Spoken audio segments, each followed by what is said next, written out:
Bapak Ibu saudara-saudari yang dikasihi dan diberkati oleh Tuhan Yesus Kristus, selamat malam, salam sejahtera dan salam sehat untuk kita sekalian. Saya yakin dan percaya dimanapun kita berada, kasih dan penyertaan Tuhan selalu menyertai dan melingkupi hidup kita. Nah, pada malam hari ini kita akan mendengarkan renungan malam edisi 1 Juni tahun 2022 berdasarkan Nas Almanak Gereja Kalimantan Epanglis. Nas perenungan malam kita pada malam hari ini yaitu terdapat di dalam Injil Lukas pasal yang ke-9 ayat yang ke-18 hingga ayatnya yang ke-27. Di bawah dua judul perikop, yang pertama pengakuan Petrus, yang kedua pemberitahuan pertama tentang penderitaan Yesus dan syarat-syarat mengikuti Dia. Bapak Ibu silakan membaca secara pribadi di rumah masing-masing. Sebelum kita mendengarkan kebenaran firman Tuhan, mari kita berdoa. Bapa, Engkau adalah gembala kami yang baik. Terima kasih telah menuntun membimbing hidup kami, sehingga kami boleh melakukan segala aktivitas dan pekerjaan kami hari ini. Itu semua bukan karena kuat dan gagah kami, tapi karena ada kuasa Tuhan yang melingkupi kami, yang menyertai hidup kami. Pada malam hari ini kami akan mendengarkan kebenaran firman Tuhan. Biarlah Tuhan sendiri yang berfirman, Tuhan sendiri yang berbicara. Biarlah sabda kebenaran firman-Mu hidup kami diperbaharui, di mana pengharapan kami semakin teguh di dalam Tuhan. Berfirmanlah Tuhan, kami siap untuk mendengarkannya. Amin.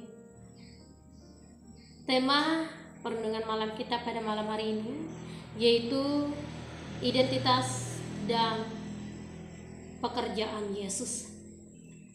Bapak Ibu, saudara-saudari yang dikasihi dan diberkati oleh Tuhan Yesus Kristus, jika kepada kita ditanyakan siapakah Yesus itu bagi kita, mungkin jawaban kita akan bervariasi atau banyak. Ada yang menjawab mungkin Yesus itu adalah juru selamat. Ada yang menjawab bahwa Yesus itu adalah penolong, penghibur. Yesus itu adalah gembala. Yesus itu adalah kawan sejati dalam hidup kita. Mungkin ada banyak lagi jawaban-jawaban yang lain. Nas yang kita renungkan pada malam hari ini merupakan percakapan antara Yesus dan murid-muridnya setelah mereka memberikan makan 5.000 orang. Pada saat itu Yesus penasaran bagaimana pengakuan mereka terhadap Yesus pada saat itu. Sebagian murid ada yang menjawab bahwa Yesus itu adalah Yohanes Pembaptis. Sebagian juga mengatakan bahwa Yesus itu adalah Elia. Ada juga yang mengatakan bahwa Yesus itu adalah nabi-nabi yang terdahulu yang telah dibangkitkan. Namun jawaban yang sangat unik dan juga yang menarik perhatian adalah jawaban murid Yesus yang bernama Petrus, yang mengatakan bahwa Yesus adalah Mesias dari Allah. Jawaban mereka benar. Namun Yesus memberikan respon terhadap jawaban mereka, yaitu dengan melarang mereka memberitahukan identitasnya kepada orang-orang lain. Kalaupun biasanya seseorang punya posisi, punya jabatan yang kuat, ada berkuasa, pasti biasanya dia sering memegahkan dirinya, menyombongkan dirinya, Tetapi bukan sebaliknya kepada Yesus. Meskipun ia punya kuasa, meskipun posisi Tuhan Yesus pada saat itu adalah orang yang diutus oleh Allah dalam pemberitaan firman Tuhan, tapi ia tidak memanfaatkan posisi itu sebagai untuk kepentingan pribadinya. Tetapi pada saat itu Yesus tetap ingin menempatkan janjinya. Bapak Ibu, saudara-saudari yang dikasihi dan diberkati oleh Tuhan kita Yesus Kristus, Yesus pun mengatakan bahwa di dalam pekerjaannya pun ia pun akan menanggung penderitaan, ditolak, dibunuh dan dibangkitkan pada hari yang ketiga.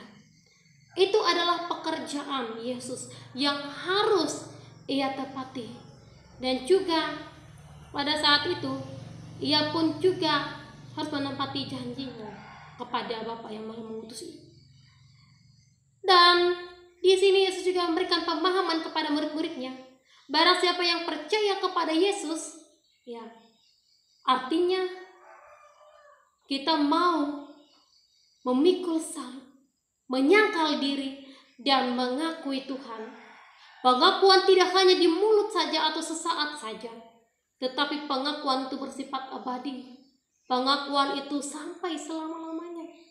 Kita mengikuti Tuhan tidak hanya pada saat kita merasa hidup kita ini nyaman, enak, tetapi kita mengikuti Tuhan juga pada saat hidup ini terasa tidak nyaman, hidup ini ada tantangan, hidup ini ada ujian. Kalau kita mau mengikuti Tuhan Yesus Kristus, ingat syarat apa yang dikatakan oleh Tuhan Yesus Kristus, mau, ya, menyangkal diri, memikul salib, menyangkal segala keinginan duniawi kita, menyangkal segala apa yang menjadi kesukaan kita hidup dalam dunia ini.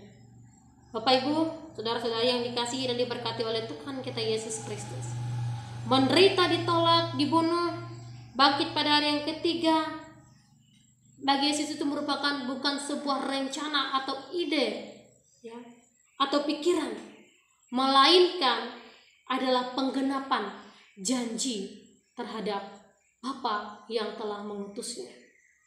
Nah, tugas kita sebagai seorang yang percaya mengikuti Tuhan adalah tetap setia dalam pengakuan kita bahwa Yesus itu senantiasa menyertai dan memberkati hidup kita. Kita senantiasa dalam pengakuan kita jika kita mengakui bahwa Yesus itu adalah Sang Juru Selamat kita, Mesias, kita pasti akan tetap terus senantiasa berpegang teguh terhadap pengakuan kita yang bersifat kekal dan juga abadi. Tidak seperti yang dilakukan oleh Petrus itu, yang mengatakan bahwa Yesus Kristus adalah Mesias dari Allah, tetapi pada suatu saat akan mengkhianati Tuhan Yesus Kristus dengan malu dan berbuat menyangkal Yesus. Bapak Ibu yang dikasihi dan diberkati oleh Tuhan kita Yesus Kristus, kalau kita mau menjadi pengikut Tuhan, artinya kita setia dan taat kepadanya sampai selama-lamanya. Apapun yang kita alami, apapun yang kita rasakan, mari dekatkan diri kepada Tuhan, mari berserah diri kepada Tuhan. Jangan mengikuti kemauan kita sendiri, tetapi biarkan Tuhan berbicara, beracara atas hidup kita, mau menuntun hidup kita, ya, supaya kita tetap senantiasa berpegang teguh kepada pengakuan kita kepada Tuhan kita Yesus Kristus. Tuhan menyertai dan memberkati kita melalui firman-Nya. Amin. Untuk firman Tuhan, mari kita berdoa.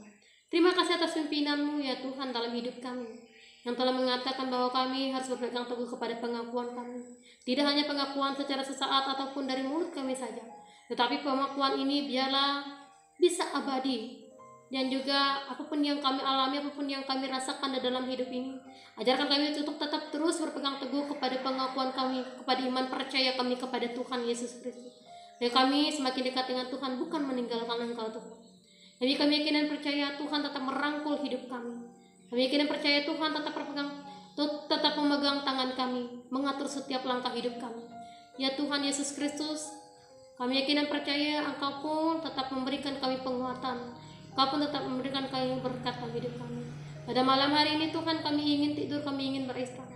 Biarlah Tuhan menjaga melindungi kami dengan kuasa Roh Kudus yang berasal daripada Tuhan. Kau berkati kami dimanapun kami berada. Kau berkati keluarga kami yang dekat maupun yang jauh dengan kami.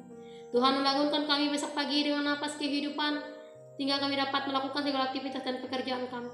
Kami dapat dibangunkan dengan penuh sukacita, dengan penuh damai, dan kami senantiasa boleh Kau mampukan untuk menjadi berkat dan dapat melakukan segala pekerjaan kami dengan baik.